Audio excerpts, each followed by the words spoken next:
Nobody wants to end up in family court, but if you do, you want an honest, experienced family law attorney by your side to help minimize the stress, mental anguish, and legal costs that divorce and custody matters bring.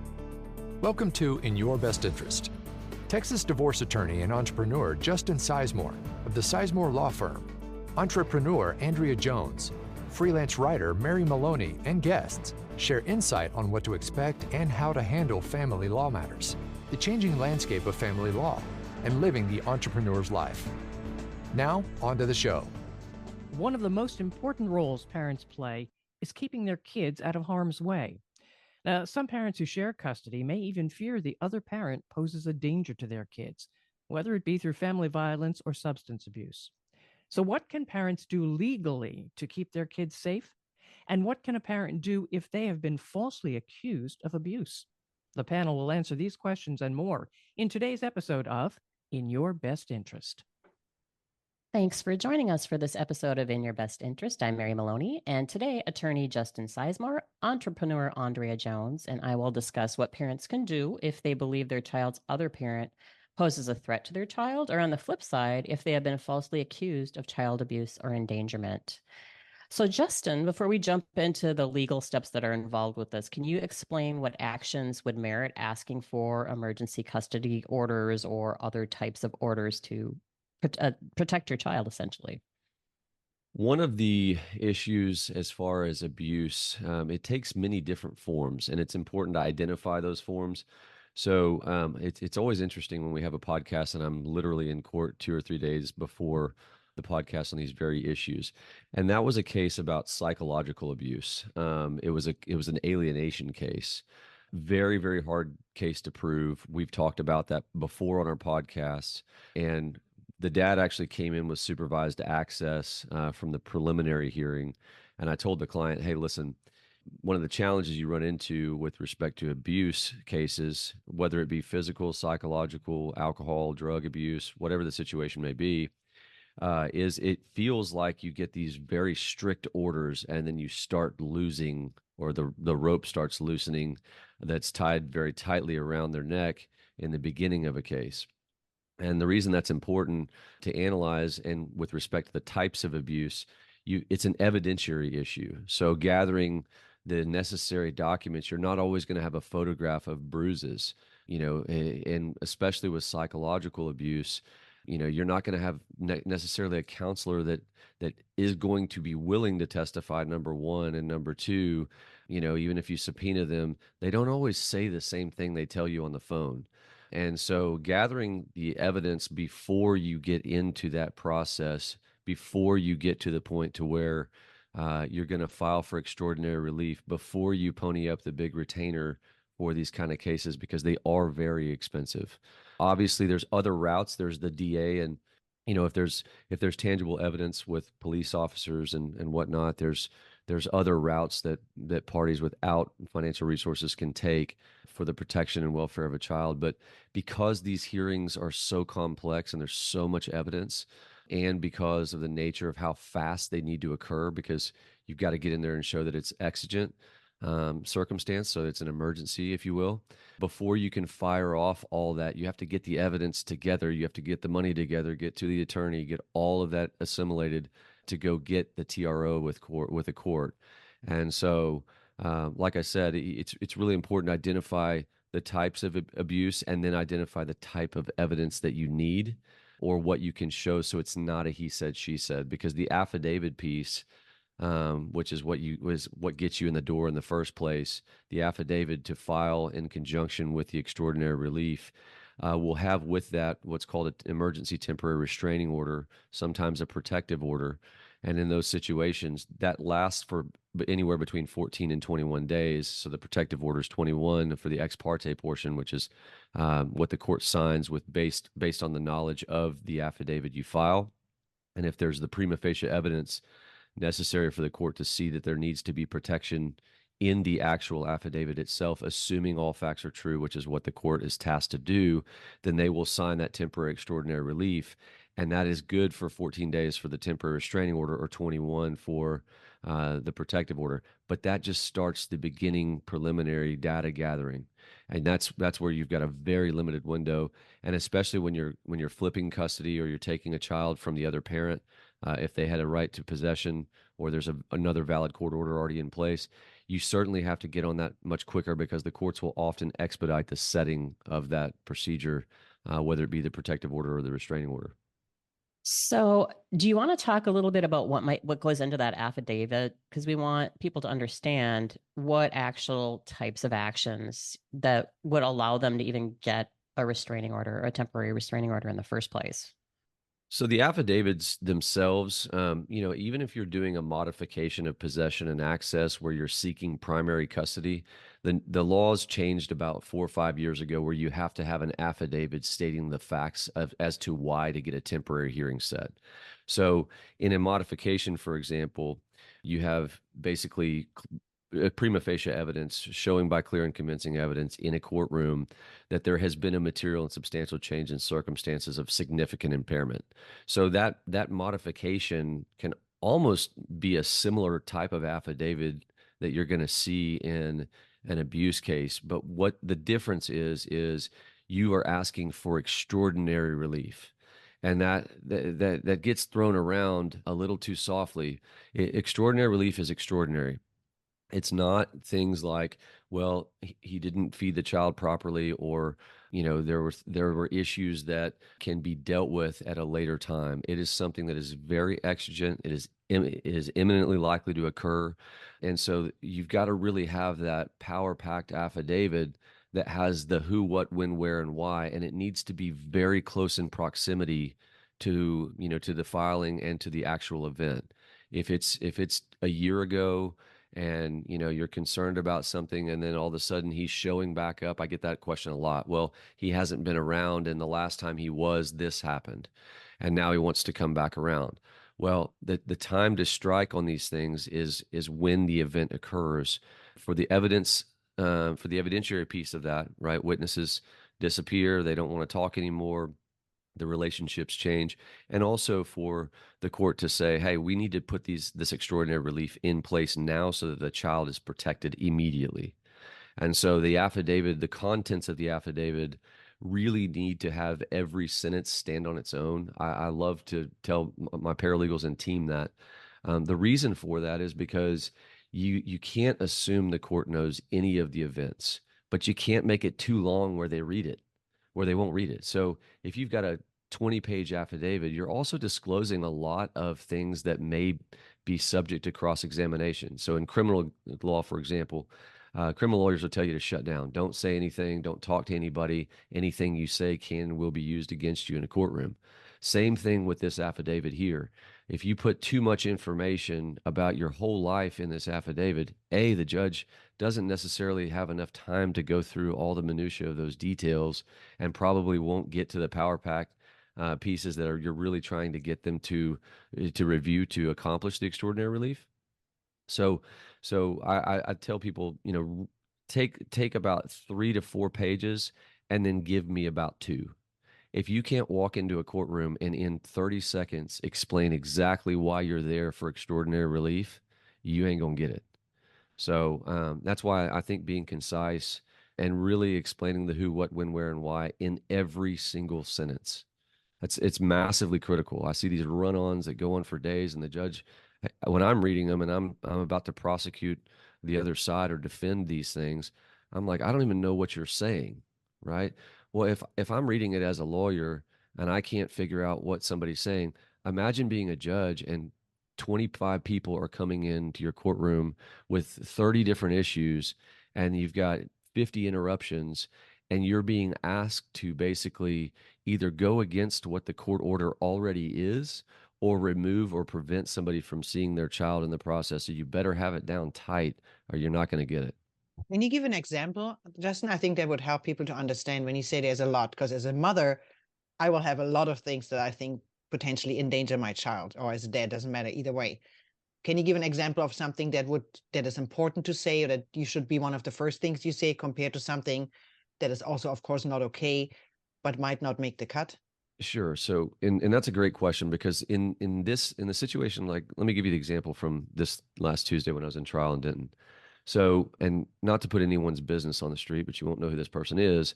And the reality is that was a question of the parental alienation and a psychological abuse case. We did not have CPS. In the beginning of the case, dad had sent some horrible text messages. I mean, really, really bad stuff to the oldest child, and the younger child was starting to follow suit to mimic the behavior of the oldest. It is a case that is ongoing now and will continue to be a problem. And in that situation, with respect to the underlying affidavit, that you would want to see if you're asking for extraordinary relief would be something like, hey, this is what he. So you lead out with the power pack text messages. This is exactly what he said. You can include some hearsay in those texts, especially if it's a party saying it, or doing it. He told me he's going to kill me. I mean, you just lead right into that. So a lot of people in storytelling or book writing want to paint the picture of the scene, right? The problem is you got to kind of go, oh my gosh, this guy literally hit the child on this date, and then you lead into the stuff that leads up to it. That in my opinion immediately grabs the court's attention. So if there is physical evidence or physical violence, if you have pictures and whatnot, some people will include those and attach them to the affidavit. But as far as the content of writing, and I'll get to that, including evidence in a second, but as far as the content of the writing, it is very important to lead out with the most recent and the specific instance that causes the child danger in the very first one or two paragraphs. And so, an example, obviously, of family violence, if there has been, I've seen terrible cases where kids don't get to eat, they are kidnapped, there are threats made against the person, either the mother, the child, other family members, and you just put those direct threats in there. If you have text messages and whatnot, I see people attach them for shock value. You can attach the pictures, but keep in mind, this is not evidence. This is like an opening statement, but this is prima facie evidence. They call it prima facie because it's kind of before the evidence. It's the first glance, if you will, at an ex parte motion. And so when you're dealing with prima facie evidence, you're assuming it to be true. So if a court sees a picture of a black eye or something like that, it's you're not technically supposed to put that into evidence as far as an attachment because it hasn't been properly authenticated yet, but we see it done all the time. Same with text messages and whatnot. Most judges, when they're reviewing that, they might glance over something, but they're really reading for content. They might take a look at the picture by accident or happenstance, as does happen. So I think that, if you've got really bad bruising and whatnot in pictures, you're not technically supposed to put all this stuff in there. But if you're trying to paint a picture and you've taken the picture and you can authenticate it, sometimes those things get slipped in, and sometimes they're necessary.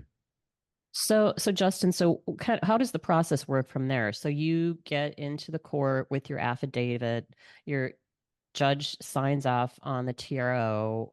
Kind of what happens from there? I mean, when does the next hearing happen? How does it get to the point where perhaps you can flip custody or deny access to your child from that parent? How does that kind of all come together? So there's a couple of pieces that are important there. One is, are you taking what's called an attachment of the child? Are you attaching the body of the child to have the child delivered to the court or to the other parent, right? So when you're dealing with extraordinary relief in a TRO or a temporary restraining order, what a TRO does is it prohibits conduct. So you can't get what we call affirmative relief. You can't make somebody go do something, right? So if you're doing the writ piece or the attachment piece or having the child delivered to the court or have a constable pick up the child because of emergency, that's an extra prong that goes in there. And oftentimes the courts, like I said, will expedite that portion of the hearing. We've got one this week that the judge is doing it at noon during a lunch break, so that nobody sees it. I mean, it's really unique when you see how much care and effort these judges put into trying to preserve the nature of the confidentiality, trying to keep parents from going off the rails and these things, and they really try to expedite it. I mean, these judges have full plates, and I'm not just blowing smoke and kissing backsides here. They literally are swamped and inundated post COVID for sure. They don't have a whole lot of judges. And the associate judge is tasked with these things oftentimes. Now you'll see many times you take the affidavit into the district court, they will then sign off on it, and then the judge will ask for somebody sometimes to appear. They will ask for an expedited hearing, but usually it's inside of about 10 to 14 days. And especially if there's a writ or something like that, they'll get that done in 2 or 3 days. If you look at CPS or Department of Family Protective Services, they actually have legal requirements to get to court in 24 to 48 hours. And then in order to, if they're doing a removal of a child, in order to extend that, they've got to get in front of the judge and tell them why. And so, but what you'll see if DFPS is involved is they will go to a house, for example. They will tell somebody, hey, we've heard this complaint. We need to inspect the child. We need to talk to the child. And then they will basically, at that point, if they determine that there's an issue, they will ask the party or the parent or whoever's in charge of the child to sign a voluntary consent form. When you do that, you've automatically said, hey, you've got the right to keep the child, and I'm not going to take the child back until we get to court. So you got to be careful about, if you're defending these things, having a third party come in, and especially somebody with CPS and there's an officer and all this stuff, you kind of feel like I got to sign this. It's like the breathalyzer, or the blood draw. Now they have a right, like a blood draw in a DWI case, they have a right to do it. So you got to remember, you may have some defenses and you may be able to say no to certain things, but ultimately, if a child is in danger, the door's getting kicked in basically, and that child is getting protected, if it is that severe. So I know that's a long or roundabout way of answering how long it takes, but it really depends on the nature of what you're filing and what your relief is. So if it's extraordinary relief to keep somebody from a weekend possession and access on the first, third, and fifth weekends, oftentimes the judge will coordinate with you when you take that into court and you say, Judge, he's got this weekend, but these are our concerns. If we can get in by next week or week after, he's only going to miss one weekend, and we can do makeup if you don't find these things to be true, and they're not backed up from what's in the affidavit. So you will see some of that timeline navigation or negotiation with the judge before they sign the extraordinary relief. And then when it comes to kind of the standard boilerplate TRO, that's good for 14 days, right? So when I say that's good, what I mean by that is the temporary restraining order, because it's ex parte signed by the judge and you have only been the person to present the evidence, that is only valid for 14 days. You can get an extension of that if you can't find the party or they haven't been served and whatnot. You can get an extension, but oftentimes what you'll see is party gets served with that. Then the other party says, well, we're not ready. We don't have all our evidence or our pieces ready. And the judge is like, well, wait a minute. You've had me sign extraordinary relief saying that there's a danger to the child, and you don't have your evidence ready in 14 days. See you later. Okay. And when they do that, the challenge is, you may have some loose evidence or some stuff that's not really moving the needle to the finish line. And so when you have that looser evidence, it may take some time. For example, psychologists, phone records, these things that you sometimes have to subpoena, and you're supposed to get this inside of 7 to 14 days. Well, that's really hard, right? And so what happens is they don't sign the extraordinary relief TRO, and it takes a long time to get back into court, and you've got valid reasons. It's just you have to separate extraordinary relief and what it takes to get there from a modification or from restricted possession and access or something like that. Extraordinary relief means something really bad happened basically yesterday, and if we don't get this child protected immediately, this child is going to be in danger until we get to the hearing, and maybe for the next couple months until we get to the bottom of it. So it's just a different and heightened burden. So that's kind of a good place to pivot to, because there are parents obviously on the other side who are in the receiving end of a TRO. And a lot of times there are false accusations that are involved with those. So not always, obviously, but so if you are falsely accused, what can you do to refute those accusations and get the TRO vacated if you have been falsely accused? So the starting point for that to me is explaining you cannot prove a negative, right? So what I see a lot of, I don't really want to say bad family lawyers, but lawyers that don't really think outside the box, I guess, is they start basically trying to prove they didn't do something or their client didn't do something. Now, if it's a clear cut, I had an alibi, I wasn't there, right? That's a different ballgame. But you get into kind of this he said, she said, and let me show you why this person's bad. Not that I didn't do the act, but let me show you why this other person's bad, right? And so, when it comes to defending these claims, and I will tell you, there are plenty of very, very, very valid claims. And it is very important that every lawyer, when you're analyzing these, I will tell you an example where I screwed up when I was, 2 or 3 years into my legal practice. I just heard so many complaints over and over there, this and that. We didn't have narcissism as thrown around as much back then, but it was kind of the same stuff over and over. And I was going like, this piece of paper, it's a protective order. If somebody's going to shoot you or do something very damaging to you, what is this piece of paper really going to do? There's already a law that says they can't do that. So how is this really going to stop conduct? Well, in that situation, luckily, someone else came along and found it to be more serious. And that guy actually got picked up from stalking around the house, and he had a car full of guns. And I'll never forget that case because that was me getting in my own head and not thinking about the client's severe issues. On the other side of that coin, though, the lawyer really has to do a deep dive, right? Because especially when you have custody as a leverage piece, right, which it never should be, but let's be real, people use custody all the time as leverage for property. They use custody all the time as a threat to control somebody. And when you are in a custody case, it is a child goes here or a child goes there. And I know that sounds elementary, but at the end of the day, that causes people to say very dumb things sometimes, right? And make things up or exaggerate. That's why I really start with the evidence.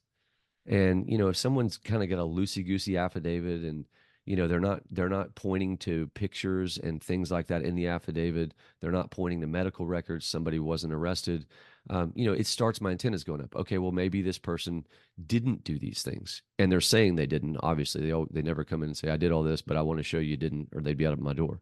So when it comes to false accusations, what I do from the beginning is I start with a timeline and gather all evidence, the who, what, when, where, why, again, about where the parties were, what their interactions were. I gather the text messages, I gather the pictures, everything you can get that surrounds the context of the communications between the parties. We've seen in pretty recent days some of these text messages and things that don't get into a courtroom. In family courts, most all of that stuff would come in. So if somebody is, blowing you up on text messages or saying crazy things, that stuff comes into a courtroom because you're dealing with best interest of a child and maybe not a tort claim, right? Or a civil wrong. So, it's really important to establish kind of their personality types, their communications. For example, if you say, "Hey, you hit me yesterday, and you've been violent with me," and then I've got text messages from you saying, "I love you, I miss you, last night was great," that's pretty good evidence, right? Now we don't generally get that kind of softball, but I had a case a year and a half ago where my client was filing for protective order. She then filed a cross protective order or a counter protective order, and they both basically fought dirty, and they thought the civil courts were the place to do that. And they literally drove to court with each other, right? When I found that out, right when I got to court, I was like, hey, we're dismissing our protective order. And the other side was like, what? And I was like, yeah, these parties don't need to go forward. I didn't say another word because I knew I've seen the communications, and it is blatant allegations after allegations after allegations. That case, we actually had to file what's called a vexatious litigant situation where there's been so many modifications, so many enforcements, so many of these extraordinary reliefs filed. We file as a vexatious litigant, and courts are hesitant to do that because you're always having to protect the child. In this situation, though, we get in there, and the first two questions are, you're scared, you're terrified, yes, yes, yes. And how'd you get to court today? Well, he drove me. And the judge literally drops the gavel and is like, get out of here. Right? So when you have that smoking gun, and the reason I did that for theatrics, by the way, ordinarily we just say, hey, parties drove to court, was because the lawyer on the other side was very abrasive and drank the Kool-Aid every single time the client would want to file something and or was getting paid. And so I wanted to make it known, and we got attorney's fees, by the way, but we had to pull down our protective order. And our protective order, I told the client, I said, you don't ever, ever, ever ask me to file something this extraordinary again. Come and tell the court and a judge that you have extraordinary relief. You need protection from this individual because you fear for your safety. You guys are intimate 4 days later and you freaking ride to court together, right? So when I talk about exaggeration, when people love each other and they fight dirty and it's not working, they fight dirtier. We've talked about that before. Well, in a court setting, when people start suing each other, sometimes they just keep going. They ask for more. They ask for too much. They ask for extraordinary relief, protective orders. And once you start that snowball rolling downhill, it's very difficult to unwind it, right? Or stop it. I see a lot of people, I want to cancel this. That protective order, you got great job, but now we're back together. Guess what? That judge ain't going to just do that. And there's statutory requirements to, in addition to what the judge is not going to do. And the judge can come back and be very, very hard on those kind of people. So it's Especially when very, it's for the kids, right? I mean, they don't really care what if I say I'm afraid for my life and want a protective order, you just said how you dismissed that. But when kids are involved and I say the other party is a danger to my kids, and now I'm back with him, that's when the judges don't take it that easy, correct? When the 100%. kids, okay. Yeah. Yeah. I mean, it's just, you just don't play with this fire. This is not a game. And I don't see a whole lot of lawyers just firing off these petitions just willy-nilly. That doesn't happen a whole lot, but it does happen some. Where I see it a whole lot is people that are not represented. In today's day and age, everybody can go online and Google petition for divorce, and they think all we do is sit around and, I guess go to happy hours with each other. We don't do anything, and our value as attorneys, this is not everyone, but this is some people that believe this. I can do this myself. I can assure you, 9 times out of 10, people will mess up something in a massive way if they try to do it themselves. And we are massively busy. This is not a sales pitch. I will tell you how many cases we turned down in the last month or so simply because of bandwidth and capacity. So do not try to do this yourselves. I mean, especially with protective orders, especially with extraordinary relief. You've got to know so many intricate details to how to proceed and then how to get these things set, what to do, orders, get them served. There's too much involved, in my opinion. So if you can't afford an attorney and there's extraordinary relief, you need to go to the attorney general or the district attorney's office and see if they will help you. You need to look online for pro bono protection groups out there. And the sad part is there's so much drama in these cases that a lot of the people that did this pro bono, they stopped doing it. And part of it is because people, a lot of people took advantage of this. They would go and fire off these petitions to get back at the other party, right? And the other part of it is people that are in this super high conflict custody case, it's very draining on the attorney and their staff. It just is. And the consumer goes, I don't have any sympathy. You're getting paid. Yes, but you're getting paid for a lot of different types of law. And this is the very dirty stuff. And also from a mental health standpoint, I've had some very bad things happen to my clients or the other side that and or their family members that my staff has to see and project. And it's not easy when you're seeing pictures of people, really, really harmed. And so, keep that in mind, that's the kind of stuff the courts are seeing, unfortunately, on a daily basis. So if you don't have something extreme, it's not that you don't have a good case. You just don't have extraordinary relief. Don't ask an attorney to go fire off these motions. It's going to cost you another 10 or 20 grand that you probably don't have if you're dealing with a lot of these issues because you've been dealing with them for a long time. And so just be very cognizant of that. That's my one caution. And don't ever, ever, ever think that you can pull the wool over an attorney's eyes or the judge's eyes to convince your narrative. If you don't have the facts and you don't have evidence, don't bring it. So I have one question because I've been in a situation too. What if you really, as a male or female, the other person makes threats to you, but intentionally doesn't make threats threats to you and the kids, because we're talking about the kids, but you don't have any evidence, meaning they always do it via phone. Can I record what they say on the phone? I mean, how do I prove to you? Because you said earlier, hearsay is okay. You can bring hearsay. But if somebody constantly threatens me, to deport me, to put drugs in my car, to kill me, whatever. How do I prove that to you that you would take the case and really protect me?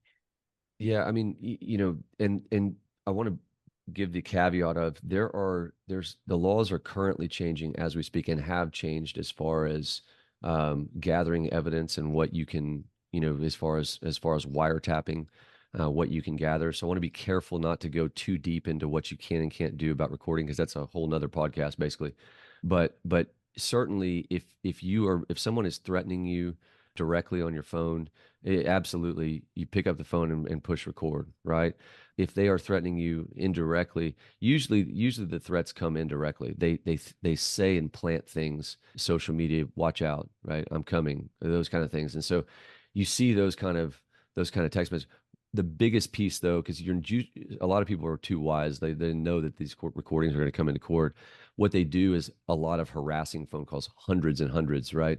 They're calling from different phone numbers. They get wise to how you jack with somebody, if you will, but most of it involves stalking, and they'll have tracking devices, all kinds of things on your car, your computer, and so what you need to be cognizant of is if someone is finding out where you are and planning these kind of things, and they let you know about it too, right? They want you to know that they're in control of you, they're watching you. When they start down that path, you can certainly have investigators look at your car to figure out whether any of these tracking devices are on there, your computers, changing passwords. But breaking contact is absolutely critical. The challenge is if you've got a custody case where somebody's communicating about the child and you are ordered to do that. That's why we have our family wizard. That's why we have other means of communication or through third parties, and prohibiting some communication so this doesn't exist. But yes, Andrea, you definitely need to, if you've got somebody that's making threats to you, you need to be in, I call it not MacGyver mode, but you need to be thinking about how to gather that information. Because I don't want to come across that unless I have a smoking gun, I have no chance. I want to make sure that people know that yes, you can still be protected. You just need to talk to an attorney and see, and don't wait it out, right? I mean, talk to somebody and see what you can do to protect yourself. Yeah, and I mean, if you've got witnesses, the part that's really tough is when you've got the kids and they hear it, and I see people, they do FaceTime and all this stuff, and it's challenging because they do FaceTime and they've got the kids sitting there, and if somebody's saying terrible things, get the kids out of there first. Be smart. Like, don't try to be MacGyver and information gather just to win your position. But sometimes it's like, okay, this is happening right now. I had a client 2 weeks ago, and I know we're getting cut short here, but I had a client 2 weeks ago. Her daughter FaceTimed her while running from her ex, and this guy was physically assaulting the child on FaceTime. Oh my The God. mother is, she's, you just can't imagine, right? And this guy had a PTSD episode and went absolutely postal. And, she's sitting there on FaceTime. We don't have the FaceTime because it's not like you just push record and it just pops up. So those things like, the conversation, the indirect evidence, you were on FaceTime. What happened? She dropped her phone. You're painting the picture. And what did you do? I was about to call 911, but I'm watching her on the phone. I'm making sure she's okay. I'm driving over there. I'm literally trying to dial. You're setting a tone and a mood, and you can see through action. So you don't always have to have the hardcore direct evidence. Sometimes that indirect evidence can be used to show and paint the picture. So the last question I have for you today, Justin, is that, there are parents that screw up, they lose custody. A lot of times it's due to substance abuse or other like, mental health issues and things like that. So what steps do they need to take to regain access to their kids? And how do the courts typically deal with those situations? So when we talked in the beginning about the rope loosening, right, around their neck, the cases that are very challenging as a lawyer are the ones where you go get this extraordinary relief and then you feel like that rope is loosening the entire time. The parties go back to court. The other side is barely having to do anything to get this rope loosened other than just allow time to go by and take a few classes. And the party that got this extraordinary relief, that spent all this money, feels like they're losing. I will tell you, my client, from this week will feel that way. I told her that in the very beginning. But the reality is, if you've got to keep certain, measures in place, i.e. supervision, for a reason, and you've got tangible like drug test failures, right? Or somebody's not taking the classes, they're not cooperating, they're continuing to threaten and harass. you keep that stuff in place. But keep in mind, courts want to get parents out of court, right? They don't want a black robe having to decide that on Tuesday at 6 p.m. you're going to meet at the Sonic on this street, right? There's a principle in the order that says specifically parties can agree at all other times mutually agreeable. When you get this extraordinary relief, though, and it starts loosening, right? My favorite cases are when people rehabilitate, right? Or you have the mom that has been a single mom and she doesn't have any confidence in herself, and she goes and gets a job and goes and does all this stuff, or a wife that doesn't, hasn't been active and involved in any kind of financial part of their marriage, and they go and make this change, or somebody who's been battered and picks themselves up and gets through that by going to counseling, treatment, everything, and picks themselves up and helps others get through it, right? That's what we're doing here on this podcast, right? So I think the big piece there is when you're representing those people to get out of that scenario is make sure that you're not trying to paint the picture that they're Jesus. They're not. They had extraordinary relief. That relief will get loosened if they do the right thing, right?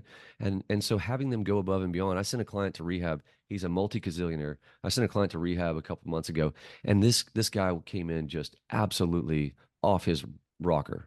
And he came in, and about 30 minutes into the conversation, I knew he wasn't absorbing anything. He'd been up all night, drugs and alcohol, wildly successful, younger guy. I sent him off to rehab, or asked him. I didn't send him anywhere. I asked him to go, and he did. And then he ended up staying an extra 30 days, right? And opposing counsel tried to be like, oh, well, see, had such a problem, he stayed longer. The answer was so clear.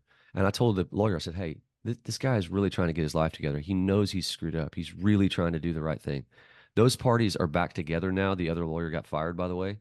And this guy is a dad again, right? So people can change. And if they're making efforts, don't be the person that goes, I got this affidavit. Ha ha, look what happened to you.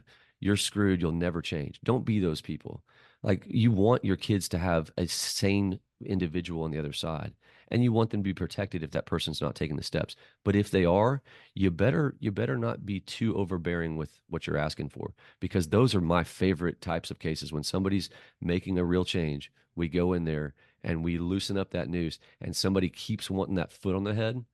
That's when we get after it, and I'll flip custody. I've done it before. I love it. Those are great stories. I love when you talk about those. So any parting thoughts today, Justin, Andrea, on this topic? It's a great one. No, thank you guys. And just keep in mind, like, we really want people to have a thorough conversation and consultation on these issues. I promise you, we're not trying to talk you in. I talk more people out of extraordinary relief than anything. So if you're having that kind of, I don't know, or you're unsure, just give us a call. I'll set up a 30-minute call with you. We can do it at the office or on the phone. It's up to you. We do most of our consults now via phone. So don't feel like it's too much to ask, or there's any dumb questions. You spend a couple $100 and get a bunch of answers, and it may save you tens of thousands that you'd pay somebody else that just wants a case. Great point. So if you'd like to contact the Sisemore Law Firm and talk to Justin, you can call 817-336-4444 or visit lawyerdfw.com. We also invite you to follow the podcast and share it with friends who might find it helpful. So thanks so much for listening, and have a great day.